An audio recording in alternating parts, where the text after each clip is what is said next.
阿敏啊，喂阿敏啊，我係發仔啊，啲同事嚟啫嘛。3點啊，喺上次老地方見，好啊，請見啊。帶多個啊？喂，收咗線啊。幾銀喎？你條女啊？唔係，佢老母嚟啫嘛。你追佢定追佢老母啊？佢哋兩個兩為一體噶。我同阿敏行咗3年啊，鑊去親戚都3條一齊噶。咁咪拖下手仔都唔得？得，拖佢老母咯。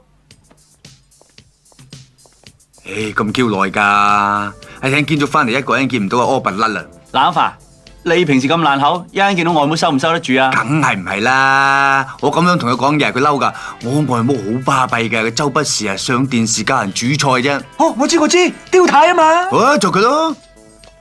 喂，陣間唔好話我食過煙啊！嗰邊陣間你記得幫我攞港大校外課程報名紙啊！又話去篤波？篤你個頭啊！發仔，伯母，伯母，哦，叫我 Mrs. Steele 得啦。伯母啊，我同你介紹啊，呢兩位係我同事，呢位係機械首席工程師交通燈先生，呢位係一般常務總領事吳準少先生。哦，即係大計同打雜啫。阿敏妹，你兩個食煙啊？戇居。我冇食。你哋又生 cancer，唔好話我冇話過你啊！坐啊，伯母。坐。到你講，阿媽聽日生日，你6點鐘就要到噶啦。哦。阿媽話唔夠腳，你可以蹬腳。哦。夠腳咧，你就幫手招呼人喎。我會噶啦。仲有咧，阿媽仲揀咗個5兩重嘅金土，話當係我同你送俾佢嘅禮物喎。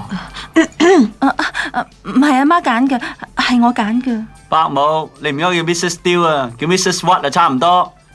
發仔，你想出人頭地咧，就識多啲益友。呢啲咁嘅豬朋狗友會害死你嘅。伯母份人手快心快啫。個口咁臭啊，死得仲快啊！我原諒你嘅唔禮貌，因為侏儒多數係有濃厚嘅自卑感，心理唔平衡嘅。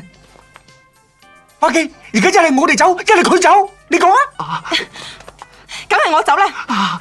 同啲未受過教育嘅人嗌交，盞熄我人格嘅啫。阿敏走。伯母，你聽我解釋啊，伯母。喺你兩個豬朋狗友未向我道歉之前，你唔使知見阿敏。伯母啊，阿敏，走啦！哎呀，我啲愛俾你累嬌死啦！咩啊？你唔係叫我哋同佢道歉啊嘛？唔係想，係一定要。聽日無論如何，你兩個屋水一定要跟我飲啊！吓？